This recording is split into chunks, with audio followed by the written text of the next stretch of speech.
मुंढवा कथित जमीन घोटाळा प्रकरणी मुख्य आरोपी रवींद्र तारू याला अटक करण्यात आली आहे। बावधन पोलिसांनी ही कारवाई केलेली आहे। मुंढवा कथित जमीन गैरव्यवहारातील मुख्य आरोपींपैकी एक असलेला मुद्रांक दुय्यम निबंधक अधिकारी रवींद्र तारू याला बावधन पोलिसांनी अटक केल्याची माहिती समोर येते।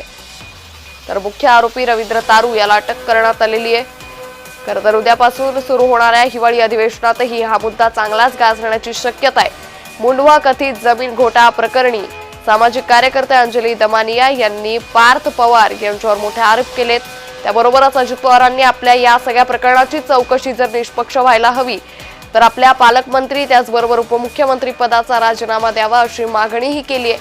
आणि याच सगळ्या प्रकरणी शीतल तेजवानी हिला अटक करण्यात आलेली आहे। ती सध्या पोलिसांच्या ताब्यात आहे। त्यानंतर आता या सगळ्या प्रकरणाचा मुख्य आरोपी रवींद्र तारू याला अटक करण्यात आलेली आहे। बावधन पोलिसांनी ही मोठी कारवाई केल्याची माहिती ही समोर येते।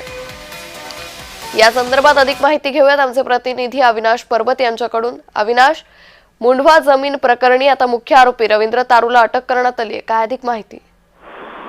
नक्कीच आपल्याला माहिती आहे पार्थ पवार यांच्या कंपनी आमिडिया कंपनी यामध्ये जमीन गैरव्यवहार प्रकरणी सब रजिस्ट्रार जे आहे त्यांच्या विरोधात गुन्हा दाखल झाला होता आणि आज बावधन पोलिसांनी त्यांच्या राहत्या घरी घडून त्यांना अटक केलेली आहे। त्यांना उद्या कोर्टामध्ये पेश करणार आहे। परंतु आता जे आहे या घटनेमध्ये सगळ्यात मोठी अपडेट आहे की सब रजिस्ट्रार जे आहेत तारू त्यांना अटक करण्यात आलेली आहे।